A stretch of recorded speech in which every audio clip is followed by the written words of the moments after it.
네, 시청자 여러분 안녕하십니까. 천지TV 경제 프로그램 이인철의 경제인사이트 진행을 맡은 이인철입니다. 오늘이 벌써 18회째 방송입니다. 코로나19 확산세가 무섭습니다. 수도권 내 사회적 거리두기 2.5단계가 일주일 더 연장이 됐습니다. 추석을 앞두고 방역과 내수, 경기 부양에 비상이 걸렸습니다. 정부가 2차 재난지원금은 선별적 지급으로 가닥을 잡았습니다. 지급 대상과 규모에 대해서는 여전히 이견이 만만치 않은 상황입니다. 정부가 어제였습니다. 수도권 3기 신도시를 포함한 수도권 내 공공청약 사전심사, 사전청약 대상분 6만 호의 입지를 공개했습니다. 김현미 장관의 말처럼 30대의 영끌, 이 패닉 바잉이 과연 멈출 수 있을지 관심이 쏠리고 있습니다. 정부가 지난주 한국형 뉴딜 펀드의 민간 투자자들의 참여를 독려하고 있습니다. 한국형 뉴딜 펀드가 시중의 유동성을 흡수하면서 한국의 미래 먹거리를 잡을 수 있을지에도 관심이 쏠리고 있습니다. 오늘 이 세 가지 이슈를 집중 점검해 보도록 하겠습니다. 이인철의 경제인사이트는 현재 유튜브와 네이버 TV를 통해서 생중계되고 있습니다. 시청자 여러분들의 적극적인 의견 환영합니다. 시청자 눈높이에 맞춘 시청자 소통하는 방송 이인철의 경제인사이트 지금 바로 시작합니다. 자, 오늘 이 시간 함께 해주실 두 분의 전문가 모셨습니다. 자, 왼편에는 숙명여대 신세동 경제학부 교수님 나오셨습니다. 안녕하세요. 네, 안녕하십니까. 예. 오른쪽에는 EAR 리서치 홍춘욱 대표 자리했습니다. 어서 오십시오. 네, 안녕하세요. 자, 본격적으로 토론을 시작해 보도록 하겠습니다. 먼저 이 탈도 많고 말도 많은 재난지원금 얘기입니다. 1차 때처럼 전 국민을 대상으로 지급했다면 조금 논란이 좀 사그러들었을까요? 정부는 어쨌든 2차 재난지원금은 선별적으로 가닥을 잡은 상황입니다. 아마 내일입니다. 구체적인 선별 기준에 대해서 세부 방안을 정부가 발표할 것으로 알려지고 있는데요.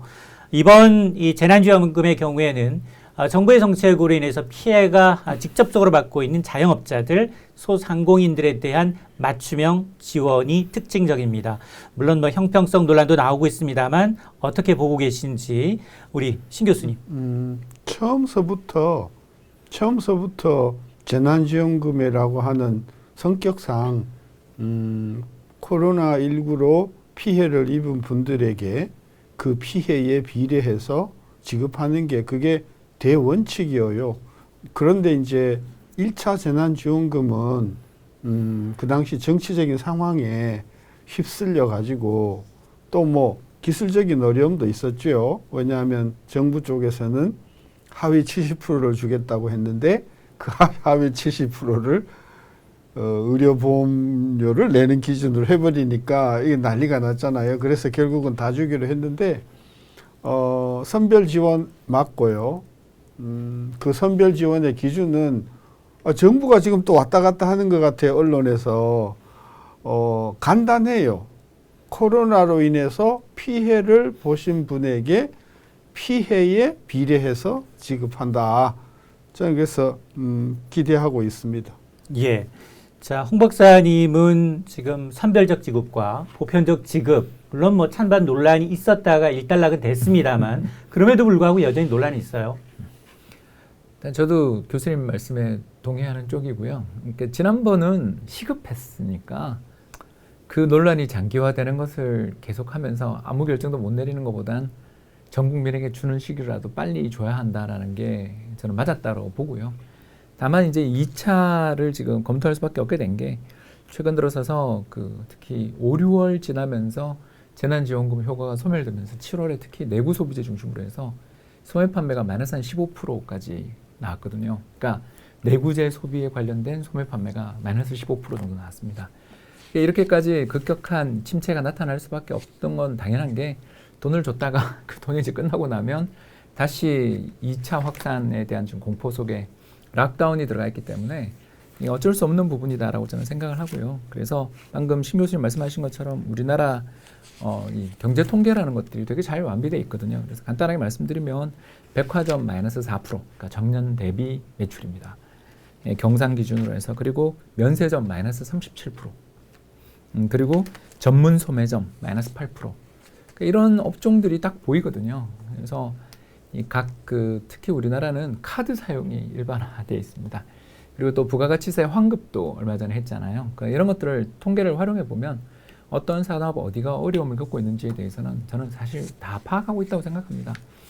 또 돈을 거기다 얼마를 주느냐가 문제인 거지, 선별 지급하는 원칙들을 가지고 또 그동안 1차 지원 이후에 시간이 지났기 때문에 통계도 수집되어 있는 만큼 적절한 조치들이 나오기를 기대하고 있습니다. 예. 근데 물리적으로 이렇게 이 선별 기준에 대해서는 아무리 정부가 갖고 있는 데이터를 촘촘하게 한다 하더라도 이게 소득 기준이 아닌 매출 기준이고, 매출 기준의 시점이 중요하고, 물론 내일 구체적인 방안이 나와봐야 되겠습니다만 과연 물리적으로 추석 이전에 지급이 가능할까? 이 부분이 최대 관심사예요. 그러죠. 그러니까 우리가 시간을 많이 허비를 했죠. 2차 지원 하냐 마냐 가지고 제 생각에는 몇 주 또 고민했죠. 또 그걸 위해서 4차 추경을 하냐 마냐 가지고 또 그랬잖아요. 한마디로 정부가 미적미적한 거예요. 미적미적한 거라서 이게 추석 이전에 지급을 못한다고 하면 100% 책임은 미적미적한 정부에 있다. 저는 이제 그렇게 보는 거고요. 아쉬운 것은 신속 지급하냐 이게 저는 아쉬운 게 아니고 지금 언급되고 있는 금액이 너무 작아요. 뭐 100만 원, 200만 원 이야기 하더라고요. 저는 뭐 사업을 하는 사람은 아니지만 200만 원을 한다고 하더라도 제 느낌에는 장난해? 그런 느낌이 많이 들겠어요. 왜냐하면요. 지금 보통 우리가 소기업을 이야기할 때 연매출 80억을 한단 말이에요. 80억. 그럼 한 달에 거의 뭐 8천만 원 정도 이렇게 하는 분들이 소기업에 속한단 말이죠. 근데 이런 분들이 코로나로 지금 전문 소매업 있지 않습니까? 전문 소매업이라 하면요. 휴대폰이라든지 화장품이라든지 이런 걸 만드는, 판매하는, 전문 소매업이요. 3월 전년동비로 26% 마이너스, 4월 마이너스 15%, 5월 마이너스 6%, 6월 마이너스 6.5% 그러다가 7월 달에 마이너스 10%로 또 줄었어요. 이분들이 10% 정도가 줄었다고 하면 그 매출은 이거 거의 뭐 몇천만 원대란 말이에요. 그런데 지금 뭐 200만 원 준다. 저는 그래서 신속 지급하냐라고 하는 것도 문제지만 금액이 너무 현실과 동떨어진 적은 금액이라고 하는 사실에 상당히 많이 제가 놀랐습니다. 예. 자, 1차 재난지원금은 전 국민을 대상으로 4인 가족 기준 최대 100만 원이었죠. 그러나 이번에는 이제 맞춤형 특별히 피해를 보는 업종과 계층에 지급이 되기 때문에 코로나로 매출이나 소득이 감소한 고용 취약계층과 소상공인에 대해서는 1인당 200만 원 상당의 긴급 고용안정지원금이 지급될 것으로 알려지고 있습니다. 말씀하신 것처럼 과연 이게 일회성으로 끝날 거냐. 사업하는 사람 입장에서 200만 원 정도면 한 달 내지 2달 임대료가 채 안 될 수도 있는 부분이에요. 어떻게 보셨어요, 홍 목사님? 저도 이 부분은 정말 뭐 100% 공감합니다. 도대체 우리나라는 이제 물론 국가 재정, 국가 부채에 대한 공포가 높은 나라라는 건 저도 인정합니다. 그런데 이럴 때 우리가 좀 같이 함께 봐야 되는 게 뭐냐면 올해 우리나라 국가 부채가 100조가 늘었다, 200조가 늘었다라고 이야기하시는데 GDP 대비로 해서 다른 나라는 얼마 느는지를 좀 같이 봐야 되거든요. 항상 이 문제가 이런 데 있습니다. 당연히 사상 최대의 재정 적자, 경제가 커지면 당연히 국가 부채도 커지는 거죠. 아니 사업이라는 게 그렇지 않습니까? 자기 돈만 가지고 사업하는 사람 없는 것처럼 부채를 같이 조달해 가지고 자산을 갖다가 꾸려 나가는 게 세상 일인데 어쨌든 우리나라에서 자꾸 이 재정 정책이라든가 특히 국가 부채 문제에 있어서는 절대 이거는 쓰면 안 되는, 뭔가 건드리면 안 되는 어떤 그런 걸 자꾸 건드리는 것 같은 도덕적인 논란을 하게 되는데 생각해 보자라는 거죠. 한국만 돈을 쓰고 있다면 문제가 될 수 있겠죠. 그러나 미국 같은 경우 현재 지금 벌써 GDP 대비 12% 정도 적자를 이미 기록한 상태에서 추가적인 대책 케어스 액트에 이어서 추가 법안 이야기가 좀 나오는 중이고요. 뭐 일본 같은 경우는 이미 올해 들어서서 지금 아베 이제 이후에 후임 정부가 어떻게 하느냐에 달려 있겠습니다만 이미 거기도 7% 이상의 재정적자를 썼거든요. 그러니까 이런 것들에 대해서는 아무 이야기가 없고 우리 이제 100조 재정적자. 그러니까 다른 나라 대비해서 우리 혼자만 뭐가 문제가 생겼다는 문제가 될 수 있습니다만 다른 나라와 함께 다 국가 부채가 올라가는 문제에서 이렇게 시기와 타이밍을 놓치면 사실 아무 의미가 없는 게 재정 정책이거든요. 그런 면에서 더 단호하게 더 적극적인 재정 지출 확대 정책을 펼쳤으면 하는 그런 바람을 가지고 있습니다. 예. 자, 2차 재난지원금은 전액 국채 발행을 통해서 이루어집니다. 7조 원대 중반입니다. 1차 때가 한 14조 3천억 원 상당의 국가 빚을 냈어야 했다면 절반 정도 수준이지만 그만큼 이제 지원 대상이 줄었고요. 타겟으로 맞춤형 패키지이기 때문에 그분들에 대해서는 정말 금액의 제한 없이 일어설 수 있는 기반이 돼야 한다라는 건데 문제는 우리가 이제 달러를 찍어내는 기축통화국가가 아니에요. 그리고 이게 4차로 올해 끝날 것이냐. 1년 동안 4번의 이제 추경을 편성한 것도 굉장히 이례적이긴 합니다만 이 코로나19 사태가 과연 올해 잠잠해지면서 내년부터 경기가 좋아지냐 이걸 누구도 확신할 수 없다는 겁니다. 자, 이렇게 된다면 재정 여력을 좀 비축해 둘 필요는 있다라는 의견도 만만치가 않거든요. 근데 우리가 이해를 해야 될 부분이 뭐냐 하면 코로나19라고 하는 사태가 거의 전쟁에 준하는 사태거든요. 그래서 재정 문제를 떠나서 우리가 감당할 수 있냐 이걸 떠나서 현장에서 특별히 지금 경제적으로 어려움을 겪는 소상공인, 자영업자, 특고 고용인직 많단 말이죠. 여기에 대해서 저는 좀 정부가 전향적인 어떤 그런 태도를 취했어야 되는데 아까 200만 원 저는 정말 택도 없는 금액이라고 생각해요. 200만 원을 한 6개월 뭐 이렇게 준다고 하면 몰라도 이거 뭐 일회성으로 200만 원 준다고 하면 제가 모르긴 해도 자영업을 하시는 분은 정말 장난해? 저는 그렇게 이야기하실 거라고 확신합니다. 저는 그래서 이와 곁들여서 나와줬으면 좋겠다고 하는 생각이 뭐냐 하면 임대료에 대해서 정부가 기업은행이든 또는 농협을 통해서 임대료에 대한 대출을 임대료가 얼마다라고 하는 것만 증빙이 되면 코로나19가 상당히 소강 상태로 들어갈 때까지 정부가 보장해 줄 테니 임대료를 저는 대출해 주는 것이 매우 필요하다. 그 임대료가 사실 금액이 꽤 됩니다. 굉장히 큽니다. 따라서 이렇게 임대료를 보증해 주는 그런 대출을 해줘야만 이분들이 문을 닫지 않고 그러면서 고용을 만들어내면서 부가가치를 창출한다. 저는 그런 차원에서 이렇게 돈으로 주머니에 넣어주는 돈만 자꾸 생각하시지 마시고 금융기관을 통해서 대출이라든지 이런 걸 통해서 임대료 부담, 인건비 부담을 획기적으로 줄여주는 조치가 나왔어야 되는데 이게 지금 1차, 2차, 3차, 4차, 5차, 6차, 7차까지 비상경제회의를 하고서도 아직도 이게 지금 나오지 않았다라고 하는 것은 말은 뭐 코로나19, 19가 대단하다고 하시지만 정부는 진짜 그 현장에 계신 중소자영업자나 이런 어떤 중소기업의 어려움을 저는 외면하는 것이다. 저는 그렇게 혹평하고 싶습니다. 예.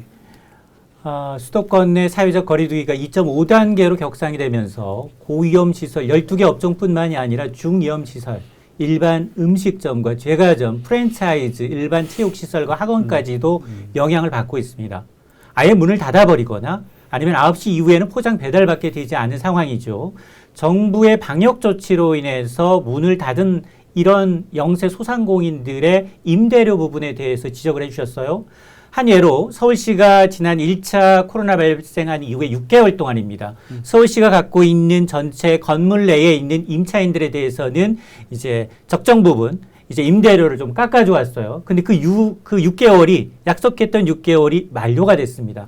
그러자 다시 상인들한테 임대료를 정상적으로 9월부터 환원하겠다라고 얘기를 했어요. 이게 또 굉장히 화제가 되고 있는데 지금 2차 지금 이 재확산이 오히려 1차 때보다 더 어렵다라는 얘기가 있는데 지금 이제 신 교수님이 말씀해 주셨던 이 임대료 부분 어떻게 보세요? 이제 저는 임대료 부분에 대해서 대출도 좋지만 저는 지원을 했으면 좋겠습니다. 특히 이 어려움을 겪고 있는 12대 업종이다라고 입증만 된다면, 그리고 현재 폐업을 했다면 어쩔 수 없겠지만 폐업한 데가 벌써 2만 개 업체라고 통계가 나왔잖아요. 그러니까 이제 이미 어려움에 처해서 결국 파산해버리거나 영업을 못 하시는 분들이 이렇게 증가할 정도로 어려운 상황이라면 저는 나라 차원에서 이런 임대료를 비롯한 지원에 대해서 참고로 이제 미국의 케어스 액트 같은 경우를 한번 제가 설명을 좀 드리자면, 미국의 그 임금 데이터를 보다가 저는 4월에 굉장히 놀랐어요. 왜 놀랐냐면 일반적인 임금 데이터가 이렇게 연간 올라가잖아요. 올라가는데 4월부터 갑자기 급증해요. 임금이. 이게 무슨 말이냐면 전 국민들에게 그 해고를 당하거나 또는 쉬고 있는 사람들에게 나라에서 다양한 차원에서의 자금 지원을 통해 가지고 오히려 1인당 소득이 늘어났던 거죠. 그러니까 그 정도의 강한 지원을 했는데도 불구하고 올해 미국 경제 성장률 전망치가 마이너스 8.8%잖아요. 물론 이제 이건 IMF 통계에 불과합니다만, 그러니까 이렇게까지 어려움에 처하게 됐던 이유들이 뭔가 이렇게 생각해 보면 결국 이번 코로나 사태로 인해 가지고 굉장히 큰 어려움에 처하고 어려움에 처한 기업들이나 가게가 완전 파산해 버리는 경우에는 돌이킬 수 없는 경제 충격을 주게 되니까 그 문제들을 막기 위해서 이렇게 많은 지원을 해준 거죠. 이런 거에 비하면 한국은 사실 지금까지 해왔던 재정 정책은 선진국들이나 일본에서 해왔던 그런 재정 지출에 비하면 굉장히 소규모였고 소액이었고 강도도 약했어요. 근데 이제 이번에 4차라면서 규모도 더 줄고, 그리고 특히 저는 정말 답답한 게 이 그 임대료 부분도 임대료 부분이지만 그 우리나라 12개 업종 중에서 특히 유흥시설 관련돼 있는 데는 아직도 지원을 배제했어요. 저는 정말 이런 걸 보면은 우리나라가 이 아무 그 밸런스라는 게 없는 나라구나라는 걸 많이 느끼는 게요. 우리나라가 도소매 숙박 업종에 종사하고 있는 근로자 수가 얼마인가 하면요, 233만 명입니다. 그러니까 우리나라 전체 서비스업 취업자 수가 1,200만 명, 우리나라 전체 고용자의 절반이고요. 그 절반 중에서 숙박과 음식점업에서 일하시는 분이 20%.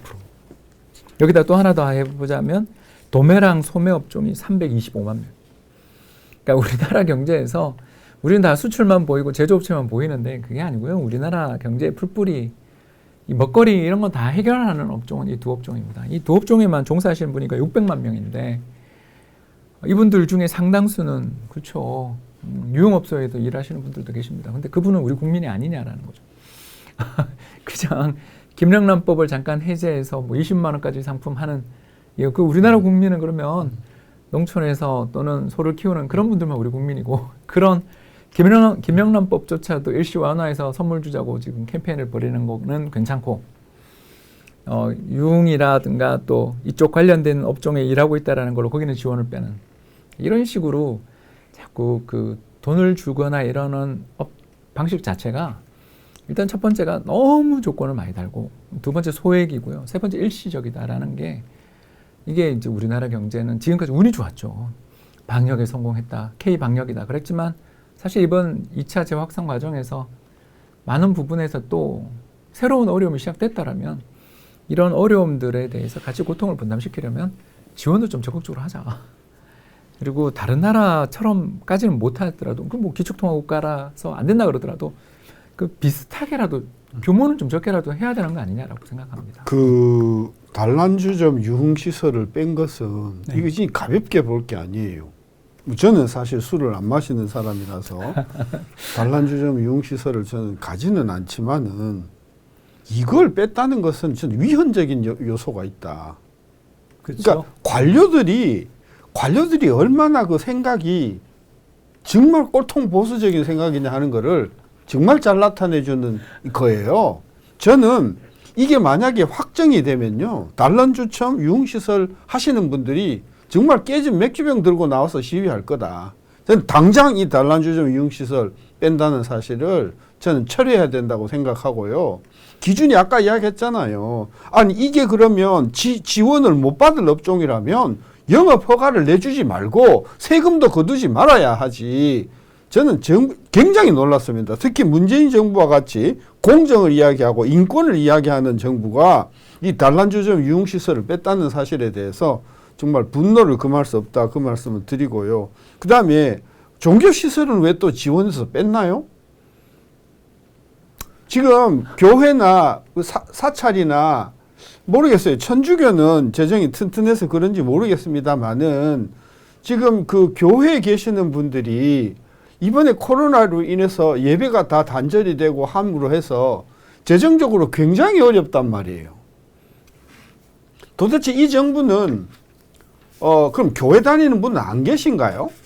저는 그래서 코로나로 인해서 피해를 보신 분이면 업종에 상관없이 그죠? 저는 지원하는 것이 옳다고 봐서 이번에 이렇게 단란주점 나는 공무원들 단란주점 굉장히 많이 가는 것 같은데요. 맞습니다. 정확한 지적이세요. 일단 정부가 고위험 시설로 정부의 방역 정책으로 인해서 가게가 문을 닫은 상황입니다. 자발적인 영업 중지가 아니기 때문에 그게 업종이나 종교나 인종에 상관없이 똑같은 잣대로 지원을 해야 된다라는 지적이세요. 자, 또 하나 문제가 지금 추석을 불과 3주 앞두고 있어요. 지금 사회적 거리두기 2.5단계가 실시가 됐지만 물론 확진자 수가 거의 300명대 오르내리던 것들이 100명대로 낮아지긴 했지만 그럼에도 불구하고 추석 명절은 1년에 2번 있는 굉장히 가장 많은 사람들이 이제 이동하는 시기예요. 이런 시기에 과연 방역을 강화하기 위해서 이제 사회적 거리두기 2단계 이상을 유지할지 아니면 이 기회에 조금 풀어줘야 할지에 대한 고민도 있는 것 같습니다. 저 같은 경우는 우리가 태도를 좀 분명하게 했으면 좋겠어요. 왜 제가 이제 이 말씀을 좀 드리냐면 우리는 일부 분들을 저희들 표현으로 갈아 넣어서 K방역에 성공을 했습니다. 그러다가 이제 다 지쳐버리고 어려움을 겪는 과정에서 지금 또 운까지 없어서 이렇게 겹쳐서 2차 아웃브레이크가 생긴 거 아니겠어요? 그러면 저는 솔직하게 했으면 좋겠습니다. 이 재정 정책 규모를 2~3배 늘리고요. 그리고 고향에는 선물을 보내자. 그 운동을 하는 게 맞다라고 보는 거고요. 정말 사회적 거리두기를 더 이상 유지하지 않으면 안 될 정도로 방역에 심각한 문제가 있다고 생각되면 대안을 줘야 되거든요. 사람은요. 참으세요. 곧 끝납니다. 곧 끝납니다라고 사람을 설득하는 데는 한계가 있다는 거죠. 저는 그 말씀을 좀 드리고 싶어요. 당신 고생했다. 간호사들 고생했다. 의사 고생했다. 의료진도 고생했다. 그걸로 끝내면 안 되거든요. 그는 칭찬은 참 고맙고 감사를 표현하는 건 고맙지만 사람이라는 것은 결국 인센티브가 주어지지 않으면 오랫동안 그게 반응하고 유지될 수가 없습니다. 제 생각은 그렇습니다. 저는 먼저 이번 주 주말 통계를 봐야 된다고 생각하는 입장이지만 가장 잘 돼서 사회적 거리두기를 이제 완화하는 게 최선이라고 생각합니다만 만에 하나 다시 또 주말에 지금 100명대로 내려간 숫자가 다시 200명, 300명 된다 그러면 저는 어쩔 수 없이 선택할 수밖에 없다라면 그때 대안을 같이 주자. 전 김영란법 일시 완화 이런 좀 편법은 피하고요. 이제 그냥 편하게 이야기하겠습니다. 아니 농촌에서 사는 물건들 있지 않습니까? 우리 식료품, 우리나라 농산물이라든가 그런 각종 제품들을 사는 거에 대해서 쿠폰을 준다든가 해서 소비를 장려하고 그쪽 제품들 쓰는 걸 장려하는 방식으로 하는 대신 전화로 서로 인사드리는 쪽으로 그렇게 서로가 인센티브를 줘야 되고 유도를 하면 되는 일이지 가냐 말아야 되냐 가서 되도록 내려가지 마시라 또 고속도로 통행료를 이번에 면제해 주지 않겠다. 저는 이런 이야기가 나올 때마다 왜 우리는 자꾸 이 도덕적으로만 자꾸 우리 아까 신 교수님이 정말 말씀 잘하셨는데 마음속에 자꾸 옛날 조선시대 마인드들이 있는 것 같아요. 사회적 거리두기는 완화하는데 가지 마세요. 뭔 말인지 모르겠다라는 거죠. 저는 가서 나이 드신 부모님들 뵙고 하니까 조심해야 된다. 그렇다면 서울에 있자 대신 부모님들한테 선물이라도 보내드리고 용돈이라도 보내드릴 수 있도록 지원금을 많이 드리자. 이렇게 나오는 게 맞지 않냐. 이 말씀 좀 드리고 싶습니다. 예. 자, 다음으로 두 번째 이슈로 넘어가도록 하겠습니다. 부동산 이슈입니다. 정부가 수도권 아파트 조기 공급을 위해서 내년부터입니다. 내년에 3만 호, 후내년 2022년 3만 호, 총 6만 호에 대해서 사전 청약에 나서겠다라고 밝히고 있습니다. 자, 뭐 입지가 나왔고요. 내년 7월부터 순차적으로 이제 사전 청약에 들어가는데 어떻게 보셨어요, 신 교수님? 정치적인 것 같아요. 정치적인 것 같고 내년 7월이잖아요. 아니, 멀었잖아요. 그리고 그 발표된 그 도시나 이런 쪽에 대해서 또 유감인 것은 그 청약할 수 있는 사람의 연령대를 확 제한을 했더라고요. 30대 몇 프로, 40대 몇 프로. 특히 문재인 정부에 대해서 지지를 많이 하는 사람들한테 말하자면 그 꿀단지를 더 많이 줬다는 그런 느낌을 확 받아버렸어요. 그러니까 이건 뭐냐 하면 이번에 뭐 추석에 안 가셨으면 좋겠지만 가시면 이게 문재인 정부가 문재인 핵심 지지 세력들한테 이런 꿀단지를 추석 선물로 줬다라고 하는 것을 가서 어르신들한테 말해라 뭐 그런 의도가 느껴질 정도로 저는 정치적인 발언이었다 그렇게 느끼는 것이고요. 예. 그다음에 6만 원 가지고 한마디로 택도 없다 이게. 택도 없는 걸 가지고 뭔가 대단히 큰 일을 하는 것 같이 그것도 21년도 3만 원, 22년도 3만 원이에요. 6만 원도 내년에 다 한다는 게 아니라 2년에 늦춰서 한다는 것이고 그것도 지역을 보니까 3기 신도시라고 하는 게 굉장히 가까운 데도 있지만 굉장히 먼 데도 있잖아요. 그러니까 좀 실소를 금할 수 없는 그런 조치였다 그렇게 생각합니다. 예. 왜 이런 말씀을 하시냐면 사실은 지금 이 패닉 바잉 돈을 빚을 내서 집을 사는 주체가 30대입니다. 그런데 이제 3기 신도시의 경우에 이 사전 청약이라는 건 본 청약을 1년 앞에 두고 가수요를 좀 잡아두는 효과가 있습니다. 과거 2009년 보금자리 주택에서 이런 우선 사전 청약 방식을 한번 도입한 바가 있는데 이번 사전 청약 물량의 절반 이상이 30대한테 특별 공급으로 주어집니다. 자, 그러다 보니까 이제 가장 어떤 정치적인 이제 요소가 개입했다라는 지적을 해주셨는데, 자, 그러면 30, 40대 패닉 바잉이 과연 멈출까요? 효과가 있을까요? 어떻게 보세요? 예, 효과가 없진 않다. 그건 뭐 신 교수님이 꿀단지라는 표현에 저 동의하고요. 이 뭐 시세 차익이 꽤 있을 거예요.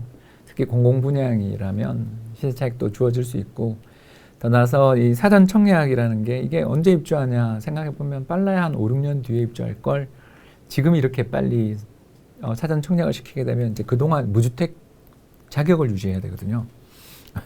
그리고 두 번째가 뭐냐면 사전 청약하기 전에는 거기 안 살아도 될지 모르지만요. 그 내년에 청약하거나 내후년에 청약할 때는 그 지역에 가서 사는 게 당첨에 되게 유리합니다. 이게 뭔 말이냐면 서울에 전세라도 월세라도 살지 말고 그 사전 청약이 이루어질 지역에 분산해라라는 두 가지 목적을 담고 있는 포석이거든요. 그렇기 때문에 효과는 있다. 근데 방금 신 교수님 말씀하신 것처럼 너무 의도가 좀 과하게 보인다. 그러니까 잠깐 읽어드리자면 신혼부부 30%, 엄청난 물량이죠. 생애 최초 주택 공급 25%, 기관 추천 15%, 다자녀 10%, 노부모 보양 5% 정도에서 특별 공급 비중이 85%입니다. 굉장한 혜택이라고 볼 수 있겠고, 이분들한테 지금 패닉 바잉, 서울에 집을 사지 말고 이 지역에 청약을 곧 할 테니까 그 지역에 가서 살아야 이게 청약에 유리하거든요. 아시죠? 그렇기 때문에 이쪽으로 가서 살아라. 그러니까 서울에 지금 급등하고 있는 전세를 사겠다고 힘들게 그렇게 고생하지 말고 예를 들어서 뭐 하남이나 부천이나 고양시로 가라. 그런 메시지를 주고 있는 거죠. 그래서 효과는 없지 않다. 근데 이제 보는 입장에서 본다면 이게 좀 약간 너무 많은 희망 고문을 주는 정책이고 이 정책대로 신속하게 공급이 되면 참 좋겠지만 저희가 가지고 있는 통계나 정보를 취합해 볼 때 안타깝게도 그렇게 신속하게 될 것 같지도 않고 또 더 나가서 서울과 직주 근접, 다시 말씀드려서 교통망이 바로 이어지는 역 근처의 분양은 기대하기 어려운 것으로 저는 이 계획을 보니까 알겠더라고요. 가장 대표적인 게 바로 뭐냐 하면 뭐 경기도형 기본주택 이야기를 들으신 거 기억이 나실 겁니다. 그걸 간단하게 말씀을 드리자면 GH공사죠. GH공사에서 어떻게 하냐면 서울로 가장 인접하게 연결이 되는 저 3기 신도시 나오는 저 지역의 핵심적인 여기 있지 않습니까? 여기 인근을 다 이 임대주택으로 공급을 한다라는 내용이고 실제로 이번에 나온 그 3기 신도시 관련돼 있는 조감도를 보는데 아시는 것처럼 저밀도 전원 개발이라는 것을 알 수 있었습니다. 그러니까 이건 뭘 뜻하냐 하면 서울을 비롯한 핵심 지역에 있는 사람들이 원하는 지하철을 타고 직장까지 30분, 1시간 이내에 즉각으로 갈 수 있는 직주 근접을 달성할 수 있는 지역들은 안타깝게도 임대주택 공급이 많고 또 저밀대 공급이 많고 물론 이제 전원으로 호수를 다 하거나 하천을 끌어들이는 아름다운 경관입니다만 대신 주택 공급의 양이라든가 위치 면에서는 기대와 다른 면이 있을 수 있다. 그리고 두 번째는 이제 지금 토지 보상 중인데 이게 정말 신속하게 될 것인가. 세 번째 GTX A, B, C 라인 중에 지금 제대로 착공 들어가서 건설이 되고 있는 게 단 하나도 없거든요. 뭐 가장 대표적인 A 라인 같은 경우는 환경부랑 지금 영향평가 그 북한산 관통 터널 문제들 가지고 중단된 지 오래됐고요. 그게 무슨 말씀을 드리고 싶냐 하면 굉장히 계획은 아름다우나 생각보다 굉장히 오래 기다려야 될 수 있다는 점들도 염두에 둬야 되는데 그거는 우리가 이야기 안 하고 지금 이 정책을 추진한다는 면에서 약간은 제가 좀 아쉬운 면이 있다. 이렇게 말씀을 드리고 싶습니다. 예. 3기 신도시가 5곳이에요. 인천의 계양, 남양주, 부천의 대장, 고양의 창릉, 하남의 교산입니다. 아마 실수요자들은 하남의 교산 정도를 굉장히 입지가 좋아서 관심을 끌고 있는데 그리고 일각에서는 특히 이번에 기대를 했던 게 태릉골프장, 과천의 정부청사, 용산의 캠프킴 기지 그리고 마포 서부 면허시험장 등 이른바 알짜 정말 인프라가 갖춰져 있어서 지금 바로 사입이 투입되고 사전 청약을 받게 되면 아마 수백 대 1의 경쟁률이 나올 수 있는 만한 알짜 지역이 사전 청약 대상에서 빠졌어요. 이러자 일부에서는 이게 지역 주민들의 반발 때문에 사업이 제대로 이루어지지 않는 게 아니냐라는 우려를 하고 있거든요. 어떻게 보세요? 그러니까요. 저도 아니 지자체 그 지자체 책임자들도 다 민주당일 텐데 집권당일 텐데 도대체 정부가 그렇게 막강하면서 공권력을 강조하는 정부가 주택 문제라고 하는 대한민국 정부의 가장 큰 어쩌면 북한 문제보다도 더 심각한 우리 국민들한테 그 문제를 놓고 지자체가 반발한다고. 아니요. 사실 지자체가 반발이 아니에요.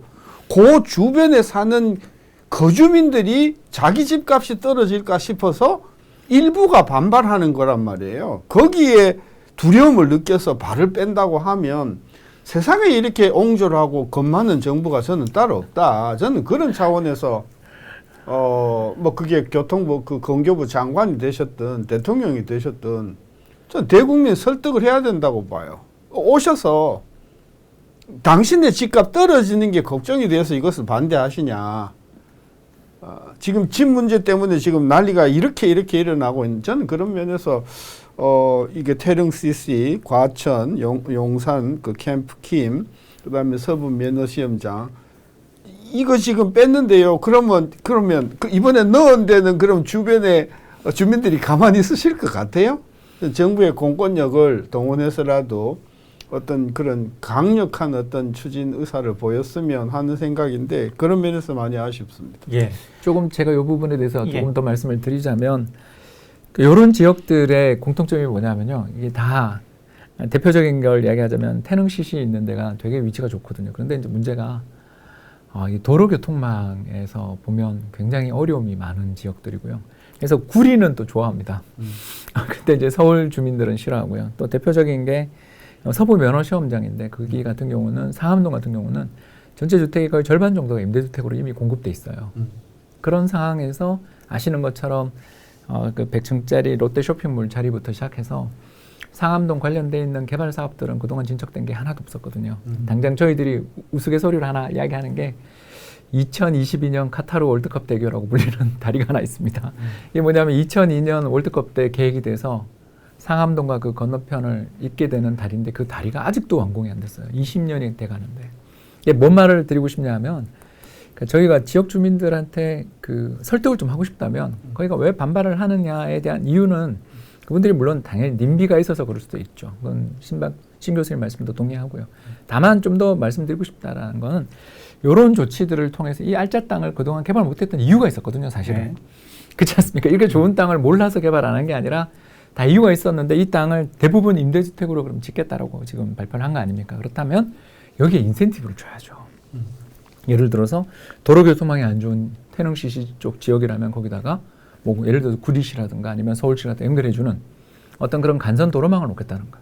또 더 나가서 상암동 같은 경우에는 그동안 임대주택도 많고 지역 내 수원 사업들 문제들이 있었다라면 지금 수색 역세권 관련돼 있는 각종 개발 사업들 이런 것들이 예산 문제나 이런 걸로 다 내년 심의 들어 있잖아요.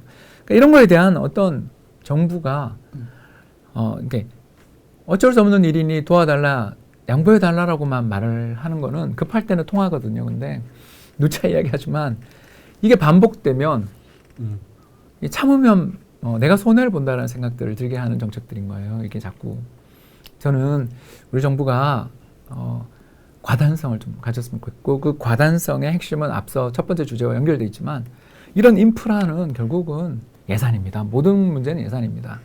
예산이 부족하기 때문에 벌어진 일이고 여기가 배정이 안 됐기 때문에 벌어진 일이거든요. 적극적인 예산 배정 당장 지금 내년 예산안이 심의 들어가요. 여기다 놓고 이야기하면 풀릴 문제들입니다. 그러면 주택 공급 문제도 해결될 수 있는 거고요. 부디 저는 돈은 안 쓰고 문제를 쉽게 해결하겠다라는 그런 좀 태도들을 버렸으면 좋겠다. 저는 10년 동안 마포구 주민이었어요. 물론 지금은 아닙니다. 그래서 여기에 얽힌 역학과 문제를 너무나 잘 알고 있어요. 또 그러시군요. 네, 롯데 부지도 지금 몇 년째 공터로 남아 있는데 사실은 거기는 소상공인과의 문제가 있습니다. 망원시장이 상인들이 반대를 하고 있어요. 그래서 아마 서울시조차도 이걸 과감하게 이제 허가를 내주지 못하고 있는 부분이 분명히 있고 저는 주민들의 반발을 이해합니다. 아니 우리 동네에 임대주택이 들어온다 그러면 다 싫어할 거예요. 과거에도 그랬고요. 그렇다면 정치인들이잖아요. 이게 정부 여당이 내놓은 거잖아요. 맞습니다. 그러면 지자체장과 여당 국회의원은 적어도 주민들을 설득하는 과정을 보여줘야 되는데 벌써 나서서 데모하고 있어요. 과천 정부 청사에는 지금 장기간 텐트 치고 데모하고 있습니다. 자, 이런 모습을 보여주니 정부가 아무리 20차례 이상의 대책을 내놓는다 하더라도 국민들이 과연 이 대책을 믿고 따라가겠느냐. 이게 지금 신뢰성의 의문이 제기되는 겁니다. 자, 또 하나가 자, 그러다 보니까 어제 6만 호 가운데 서울 물량은 500호예요. 사전청약 물량이 500호. 500호가 어디냐면 노량진역 인근의 군부지 200가구 그리고 위례의 300가구에서 500가구가 유일하게 사전 청약분이에요. 이러면 서울에 계신 분들, 직주 근접성을 따지는 서울 분들이 과연 경기도로 가서 살 거냐 이 부분에도 의문이 제기될 수밖에 없는 상황 아니겠습니까? 그렇죠. 그리고 저는 이 주택 공급에 대한 일관되고도 장기적인 어떤 그런 공급 플랜을 좀 내줘서 국민들이 앞으로 5년, 10년 뒤에는 주택 공급이 어떻게 되겠다라고 하는 거를 좀 이렇게 볼 수 있어야 되는데 이게 계속해서 문제가 터지면 여기 개발하겠다. 또 문제가 또 터지면 그것도 유야무야되고 이런 식으로 정부가 여러 가지로 이렇게 리더십을 못 보여서 좀 더 근본적이고 획기적인 어떤 그 공급 대책이 나와야 되고 그래 하려면은 주민들의 어떤 그런 반발을 흡수할 수 있는 인센티브가 반드시 있어야 되고 그 다음에 그거를 여야가 다 공통적으로 지지한다라고 하는 다시 말하면 야당도 그것을 지지한다라고 하는 야당의 컨센서스가 있어야 그 주민들이 덜 반발을 해요. 근데 지금 우리 국민들은 이렇게 보잖아요. 이 정권 바뀌어. 이번에 다음 선거에서는 저 사람 떨어뜨려 반드시. 그리고 야당 국회의원이 집권을 해. 이걸 믿고 지금 반발하는 그런 부분들이 많거든요. 저는 그런 차원에서 그 주택 공급 계획이 반드시 여야가 합의하는 쪽으로 저는 계획이 마련되면 주민들의 반발도 상당히 저는 많이 흡수할 수 있을 것이라고 봐서 이게 공급 계획을 만드실 때 야당의 어떤 적극적인 참여를 저는 반드시 수반해야 지방 그 주민들도 저렇게 반대해봤자 안 되는구나 이제 그런 생각을 하지 않을까. 저는 정치인들의 책임이 매우 크다. 저는 그런 느낌을 가져요. 예, 여기서 시청자 여러분들이 가장 궁금해하는 거. 그러면 나 30대 무주택자다. 과연 3기 신도시 청약 믿고 기다려야 되느냐? 아니면 지금이라도 일반 아파트, 일반 주택을 사든가 아니면 일반 분양분을 따라야 되느냐? 사실 서울 시내에서 30대가 분양에서 당첨되긴 하늘을 별 따기예요. 평균 가점이 60점이 넘습니다. 왜냐하면 분양가 상한제에 근접하게 지금 허가를 내주고 있기 때문에 분양가가 주변 시세에 비해서 현저하게 낮습니다. 자, 그런데 지금 보면 젊은 층의 3기 신도시에 대한 관심이 어느 정도냐? 8월에 홈페이지를 개설했어요. 한 달이 채 안 됐는데 벌써 65만여 명이 방문을 했고요. 12만 명 이상이 청약 일정 알림이 서비스를 구독을 했습니다. 그러면서 95%가 실제로 3기 신도시가 일정대로 분양이 되면 관심이 있다라는 의사 표현을 했단 말이에요. 자, 홍 대표님. 실수요자예요. 3기 신도시 청약 기다려요? 아니면 일반 분양분이든 내 집 마련에 나서야 돼요? 지금이라도. 예, 이제 두 가지로 구분해 봐야 되는데요. 이제 첫 번째가 서울이든 뭐 또는 수도권 핵심 지역에서 자기 여력으로, 자기 능력으로 전세를 살고 계시는 분이다. 저는 그걸 기다리기보다는 사실 부동산 시장에서 구축이라도 자기가 지금 현재 살고 있는 지역 내에서 상대적으로 좀 괜찮다 생각되는, 왜냐하면 이제 우리나라 서울의 평균 아파트 가격이 한 9억 5천, 그리고 전세가 지금 5억이 넘었습니다. 그러니까 이게 뭘 뜻하냐면 그 9억 이하의 아파트를 산다라는 전제에서 LTV 40%를 받는다고 치면 대략 중간값 아파트를 살 수 있다는 이야기예요.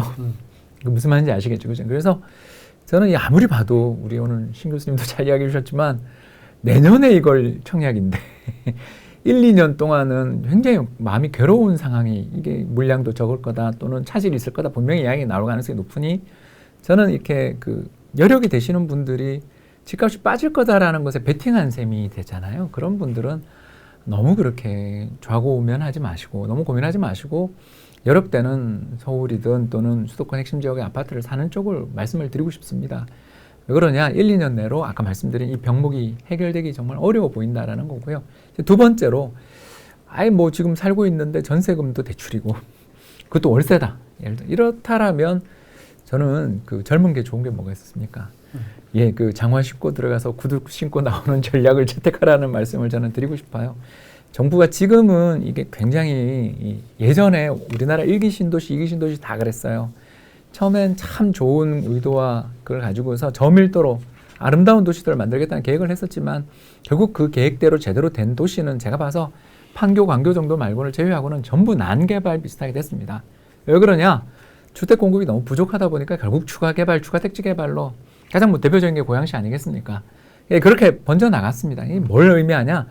예, 제가 봐서 이대로 공급하면 굉장히 이 도시는 좋은 도시고 고가의 전원 도시가 되겠습니다만 저는 수정의 가능성이 굉장히 높고 앞으로 분양 물량들은 여기서 계속 나올 가능성이 높다는 쪽에 있습니다.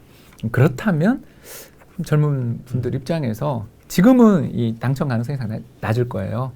이것도 경쟁이 엄청 치열합니다. 특별 공급도. 그러나 추가 공급들이 계속 나온다라는 걸 감안해 본다면 좀 힘은 들지만, 몸은 힘은 들지만 특히 여기 지역에 가서 살아야 된다는 게 참 문제이긴 합니다만 현재 직장이라든가 또는 일하고 계시는 곳에서 상대적으로 그래도 근접한 지역에 전세로 그쪽으로 옮겨보시는 것도, 그리고 그걸 통한 청약 전략을 쓰시는 것도 장기적으로 본다면 그렇게 나쁜 전략은 아니다. 그러나 입지의 차이가 있다는 것은 분명히 염두에 두시고, 누차 말씀드립니다만 교통망이 우리나라의 3대 일자리 중심지, 광화문, 여의도, 마포 그리고 강남으로 이어지는 광역도로 교통망이 아닌 철도 교통망이 있는, 그리고 연결될 가능성이 높은 지역들 위주로 청약 전략을 짜시는 게 좋을 것 같습니다. 예, 일단 실소유자라면 3기 신도시 너무 믿지 말아라. 여력이 있으신 분이라면 예. 그걸 기다리는 동안 고통이 참 크실 수 있다. 예. 이 말씀을 좀 드리고 싶은 거죠. 3기 신도시는 30대 무주택자들한테 당첨 확률이 굉장히 높아요. 그리고 분양가 상한제가 적용이 되기 때문에 최고 절반 이상의 시세가 나올 확률이 높지만 그럼에도 불구하고 희망 고문이 될 수 있다라는 얘기예요. 자, 신 교수님. 근데 이제 저도 90년대, 92년에 분양을 받아서 94년에 제가 일산에 한 2년 살았는데요. 숙대 다니기가 너무 힘들어서 평균 편도가 35km 나오더라고요. 그것도 되게 또 많이 막혀요. 그 자유로가 있음에도 불구하고. 그래서 2년 살다가 이제 치우고 학교 옆으로 왔는데 저는 연립주택이나 그런 어떤 그 다가구 주택들이 상대적으로 굉장히 가격이 저렴해요. 아파트 가격은 엄청나게 올랐을지 몰라도 찾아보면 저는 상당히 그 괜찮은 가격의 연립주택들이 많다. 저는 그 부분에 조금 눈을 돌려보시면 좋겠다. 아까 그 3기 신도시 이야기했는데 제 느낌에는 제가 일산을 살았는데도 제가 1억 8천에 92년도에 분양을 받았는데 나올 때 4억을 못 받았거든요. 그러니까 안 올라요. 저는 그래서 그 3기 신도시도 어떻게 될지 모르겠지만 저는 가격이 별로 안 오를 것 같아서 이게 뭐 강남 아파트까지 많이 올라가지고 뭐 투자 재미를 보겠다라는 생각은 저는 조금 현실과 거리가 먼 것 같아서 투자에 돈을 벌 목적으로 집을 보는 생각은 저는 30대가 좀 버려줬으면 좋겠고 직장이나 아이들 교육에 그 괜찮은 그런 어떤 쪽으로 다가구 주택이나 연립주택을 저는 좀 생각해 보시라는 말씀 드리고 싶고 제가 만약에 주택 공급을 하는 정책을 입안하는 사람이라고 하면 대단히보다도 이렇게 드문드문 있는 연립주택을 예를 들면 한 50채 내지 한 100채 정도를 층을 조금 올려서 지금은 거의 4층인데 그걸 예를 들면 10층이나 15층으로 올려서 거기에서 양질에 말하자면 아파트도 아니면서 연립도 아닌 그런 아파트를 대량 공급하는 쪽으로 저는 서울시가 접근하면 주택 문제 공급을 저는 해결할 수 있다. 저는 그런 차원에서 보면 30대에 계신 분들이 10년, 15년 뒤를 생각하면 지금 그 연립주택들이 전부 다 지은 지가 한 30년 되어서 조만간 다 재개발을 해야만 하는 그런 상황인데 여태껏은 그 재개발이라는 게 대단지 막 15층, 30층 올리는 이것보다도 저는 조금 저층으로서 굉장히 그 살만한 어떤 그런 주거 공간을 만들 수 있는 그런 플랜들이 저는 나올 거라고 봐서 다가구 주택, 연립주택에 저는 방점을 한번 더 보겠다. 그 생각을 저는 많이 했습니다. 예. 자, 그리고 이 부동산의 또 하나의 문제가 전세 시장입니다. 아마 내일 목요일이면 한국감정원의 이제 전세가, 주택 매매 동향이 나올 텐데요. 1년 넘게 오르고 있습니다. 그런데 만에 하나 이렇게 3기 신도시 사전 청약 물량이 나오기 시작하게 되면 이게 입주는 사실은 길게 빨라야 5년에서 7년이고요. 길게는 10년 넘게 걸릴 수 있습니다. 이게 순차적으로 이제 사업 시행이 잘 진행된다라는 가정인데 그렇지 않아도 지금 임대차법 시행으로 수도권 전세 가격이 치솟고 있는 상황에서 이들 청약 대기 수요까지 몰리게 되면 전세난이 가중될 것이다라는 의견이 있거든요. 동의합니다. 그러니까 이제 난국이죠. 이제 여기를 막기 위해 정책을 쓰면 여기가 부풀어 오르는 그런 중입니다. 그래서 일단 지난주까지 통계만 보면 이제 곧 감정원 통계나 KB 부동산 통계가 나올 텐데 이제 지난주까지 통계만 보면 KB 부동산 기준으로 해서 서울의 아파트 전세 가격이 한 주 동안 얼마 올랐냐면 0.42%. 그러니까 1년에 52주잖아요. 0.42%를 복리로 오른다고 생각하면 15% 이상 오른다라는 건데요. 이렇게 급등하고 있고요. 특히 그 전국 기준으로도 0.21%. 그러니까 이게 수도권에서 시작된 게 자꾸 번져나가는 중입니다. 여기에 청약 목적으로 이제 그 3기 신도시 주변 지역들 시군으로 이제 이주까지 만약 수요가 또 생긴다라면 또 충분히 가능하잖아요. 그렇지 않습니까? 이런 점들을 생각해 본다면 전세 가격이 안정되기는 좀 어렵지 않나. 그리고 이 전세 가격의 상승이 이제 어떻게 보면 상대적으로 지금 집값은 조금 완화되는 역할도 생기거든요. 이런 것들이. 왜 그러냐면 분양받으러 가신다라는 건 주택 사는 걸 포기하는 거니까. 그러니까 이런 면에서 주택 수요를 조금 억제하는 동력은 되는데 이제 이런 일이 계속 벌어지면 이게 무슨 일이 벌어지냐면요. 갭 투자가 쉬워지거든요. 다시 말해서 주택 매매 가격을 잡기 위해서 여러 정책들을 정부가 펼치는 것은 충분히 이해가 되나 대신 그 밑에서 전세 가격이 올라오게 되는 순간 주거 안정도 떨어질 뿐만 아니라 갭 투자도 쉬워져서 이게 악순환이 또 벌어질 여지들이 있습니다. 그래서 앞서 우리 뭐 몇 차례 이야기했습니다만 저는 가장 핵심은 이 수도권 외곽 지역에 이렇게 서울 외곽 지역에 신도시를 짓겠다라는 것을 발표하고 건설을 해주겠다라는 것도 굉장히 중요하지만 저는 그보다 더 우선해서 하는 게 정부가 언제까지 3기 신도시 주변 지역들 15층, 20층, 30층, 40층, 50층, 60층, 70층, 80층, 90층, 100층 내년 예산에 얼마를 투입해 거기에 택지와 교통망 이런 걸 다 확충하는데 내년 예산 얼마 쓰겠다. 이게 되면 신뢰가 생기고요. 그리고 주택 공급에 대한 믿음이 생기거든요. 근데 그런 거 없이 우리가 이번에 저는 가장 대표적이었던 게 행정수도 이전에 대한 이야기. 지금 세종시 집값 보고 있으면 너무 놀라운데요. 행정수도 이전에 대한 이야기가 나오지만 내년 예산안에 반영이 거의 안 됐잖아요. 이게 무슨 말을 하는지 제가 솔직하게 이야기하면 말은 되게 무성한데 액션이 없어요.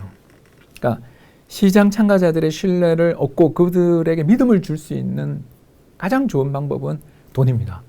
예산입니다. 내년 예산 확장적으로 편성하기로 결정됐으면 이 분야에 적극적인 배정이 나오고 이게 디테일이 나와야 이게 신뢰가 갑니다. 근데 그렇지 않으면 전세값만 올리는 식으로 가게 될 가능성도 현재로서는 지금 배제할 수 없다. 이게 걱정입니다. 예. 다음은 이제 세 번째 이슈로 눈을 돌려보겠습니다. 한국형 뉴딜 프로젝트가 있습니다. 이 포스트 코로나 시대를 대비하기 위해서 이제 향후 5년 동안 170조 원을 투자해서 새로운 일자리 190만 개를 만들겠다는 중장기 프로젝트입니다. 자, 여기에 이 정책형 뉴딜 펀드를 조성하는데요. 20조 원 규모입니다. 이 펀드에 국민들의 참여를 독려하기로 했는데 어떻게 보세요? 뭐 국민들의 그 소위 부동 자금의 규모가 좁게 잡아도 1,500조, 많이 잡으면 한 3천조까지 보거든요. 물론 그 돈이라는 게 뭐 그냥 저렇게 그 방구석에 앉아 있는 돈은 아니지만 민간 자본을 투입해서 정부의 어떤 정책을 추진하는 데 쓰겠다라고 하는 것은 매우 바람직한 거죠. 문제는 내용을 들여다보면 이게 말은 그렇게 했음에도 불구하고 국민들이 저는 자발적으로 참여하지 않을 거라, 별로 호응이 굉장히 떨어질 거라고 하는 것들이 저는 대부분이에요. 지금 그 정부의 계획은 국민들로부터 13조 끌어 쓰겠다는 거잖아요. 저는 국민들이 안 갈 것 같다. 그러니까 이제 뭐 수익률을 뭐 보장한다 만다 하는 이야기가 나오는데 요약하면 국민들이 별로 매력을 못 느끼는 거란 말이에요. 대표적인 게 뭐냐 하면 그 태양광 사업. 지금 태양광이 얼마나 더러워졌어요. 태양광 사업이 얼마나 그 신뢰를 잃었냐고요. 근데 그 태양광 사업을 하는 쪽으로 또 뭐 국민들이 투자를 하라? 웃기는 이야기다. 그 다음에 그린 뉴딜 사업이나 그린 뉴딜 기업에 돈을 투자해라? 야, 이게 녹색 성장이 막 확 와닿는 거예요. 이명박 정부 때. 저는 그래서 국민의 어떤 13조에 해당되는 그런 어떤 참여는 자발적인 것은 저는 거의 없을 거다. 혹시 자발적으로 참여하는 분이라고 하면 현 집권당에 매우 우호적이거나 현 집권당에서 매우 어떤 재미를 봤던 사람들이 뭐 취미 삼아서 들어가는 것은 몰라도 실질적으로 적극적인 참여는 없을 것이다. 그러면 어떻게 하냐? 전부 그냥 정책금융기관에 목을 비트는 수밖에 없지 않습니까? 아니면 국민연금이나 또는 뭐 공무원연금이나 이 연금을 비틀어서 저는 참여할 것이다. 그런 면에서 봐서 정리하면 국민의 자발적인 참여가 매우 어려운 사업들이 되게 많다. 저는 그렇게 정리가 될 것 같아요. 예. 한국형 뉴딜은 크게 두 가지로 나뉘죠. 이제 그린 뉴딜도 있습니다만 한 축은 또 디지털 뉴딜, 뭐 수소 전기차라든가 뭐 전기차 배터리 부분 그리고 빅데이터, AI와 같은 부분에 대한 정말 미래 성장 먹거리에 대한 이제 투자 부분에 대해서 민간 참여를 독려한다라는 건데 어떻게 보세요? 굉장히 위험한 정책입니다. 이게 왜 그러냐 하면요. 대략 1980년대에서 90년대를 경과하면서 정부가 가지고 있는 산업 정책에서의 우위가 무너졌습니다. 그러니까 이제 마이클 포터 교수가 썼던 재밌는 보고서 하나를 제가 설명을 하나 하자면 일본 경쟁력 보고서라는 아주 재밌는 책이 있습니다. 물론 이제 예전에 나온 책인데요. 이게 뭐냐면 미티, 일본의 통상 산업성이 산업 정책에서 신화적인 존재였습니다. 반도체부터 시작해서 일본을 먹여 살리고 있는 수많은 먹거리 산업 정책을 통해 육성했는데 80년대부터 이 미티 일본 통상산업성이 주도하는 정책이라는 정책은 모두 실패로 돌아가더라라는 거죠. 가장 대표적인 게 중형 항공기 개발 사업이라든가 초콜릿 산업. 이거 둘 다 일본이 큰 우위를 차지 못하고 있는 산업이라는 거 금방 느끼셨을 겁니다. 왜 그런가? 그 원인을 분석하는데 첫 번째가 예전에는 신흥국 시절에는 정부가 월드뱅크라든가 뭐 그죠 IBRD라든가 여러 국제기구들과의 관계들 속에서 경공업을 개발하고 그다음에 중화학공업으로 가야 돼요. 이렇게 이제 어떻게 보면 프로세스가 정해져 있었습니다. 그러나 이제 1980년대 90년대를 전후해서 산업의 구조적 변화가 생겼어요.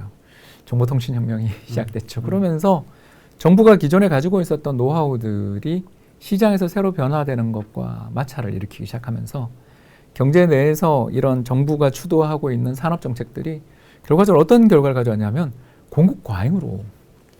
그러니까 2009년 제가 이제 오늘 이걸 강의를 방송을 하기 위해서 2009년 보고서를 제가 열심히 읽어봤어요.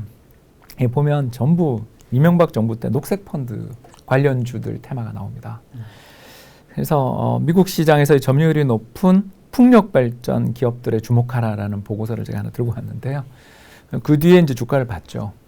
다 대부분 마이너스 90%입니다. 왜 그러냐 하면 뭐 너무나 당연한 이야기인데 우리나라만 하더라도 풍력 발전하는데 들어가게 되는 그 사회적 비용이 굉장히 크거든요.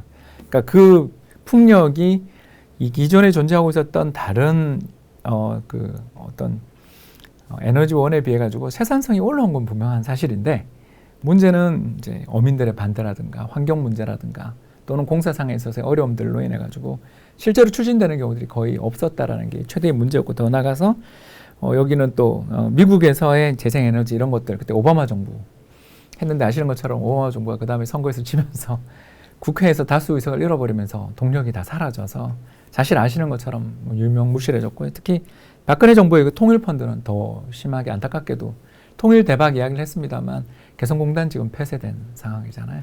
그러니까 이런 우리가 예상할 수 없는 수많은 일들에게 걸려 있다 보니까 이런 정책들을 어떤 산업이 좋아요? 뭐 예를 들어 신재생이에요. 수소 전기차예요. 인공지능에 좋아 보이죠. 그런데 이게 현재 우리가 지금 들어가는 것이 혹시 공급 과잉을 일으키고 막차를 타는 게 아니냐에 대한 그 공포들도 우리는 고민을 해야 되고요. 이제 두 번째 문제가 더 있는 게 정부의 기존 정책 방향이랑 배치됩니다.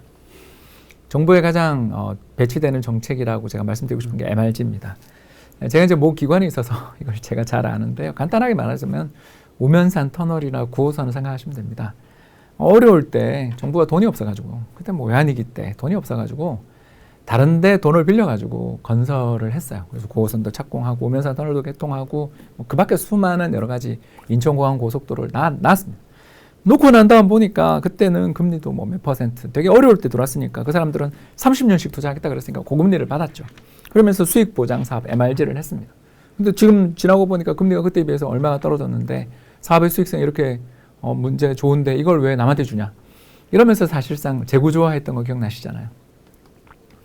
외국 회사들, 인프라 회사들, 맥커리아 같은 회사들이 집중 투자를 했고 굉장히 뭐 땅 짚고 헤엄치는 수준으로 매년 개발 이익을 다 가져가고 있습니다. 이게 이제 최저 보장 이윤이나 수익을 보장한다라는 게 MRG랑 뭐가 다르냐라는 거죠.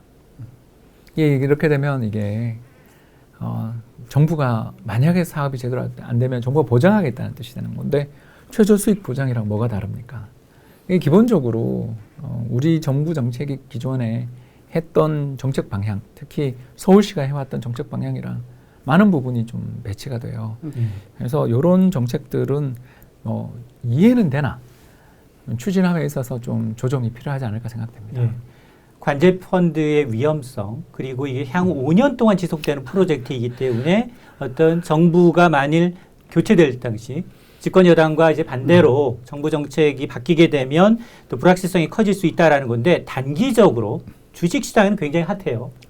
주식 시장에서는 이미 선 반영되고 있습니다. 왜냐하면 시중의 예금 금리가 연 1% 채 안 됩니다.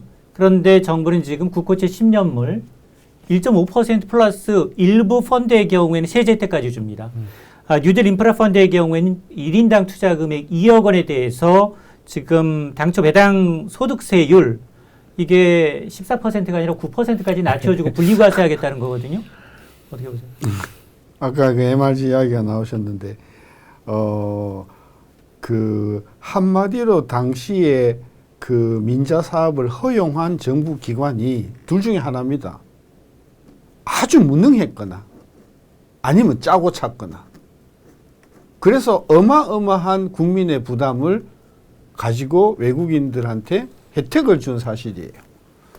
이번에도 이 사업이라는 게 그게 뭐 디지털 SOC가 됐든 데이터 센터가 됐든 스마트 공동물류가 됐든 성공할 건지 안 할 건지에 대한 확신을 누구보다도 모르는 사람들이 공무원들이에요.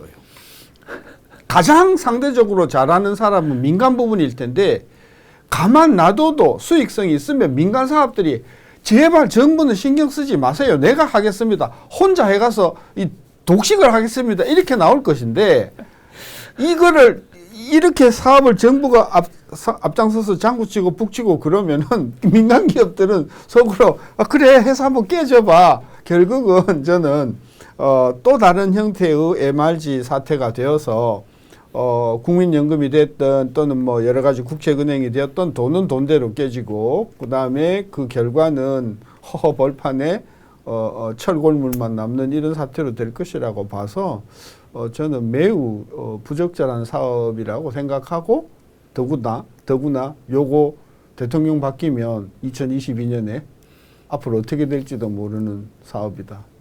자, 그럼 마지막 질문입니다. 네. 지금 자본시장에 워낙 오래 계셨어요. 예.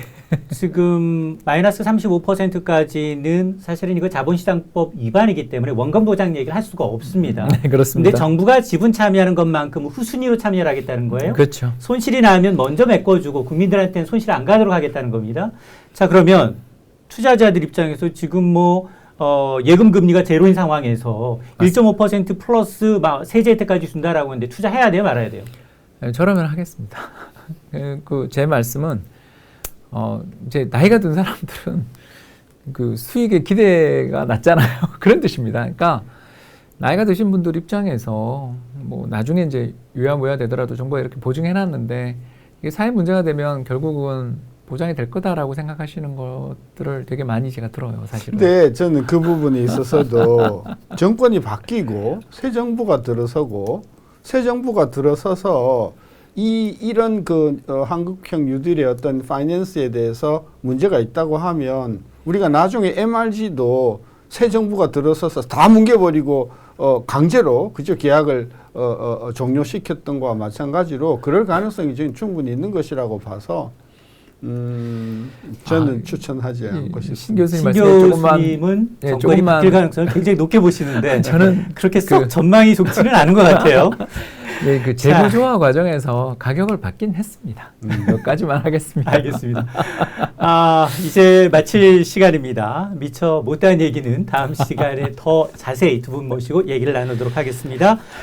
이인철의 경제인사이트 오늘이 18번째 방송이었습니다.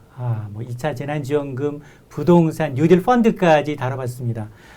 이해가 좀 쉬워지셨습니까? 자, 어려운 경제 문제, 이인철의 경제인사이트를 보면 재밌어집니다. 쉬워집니다.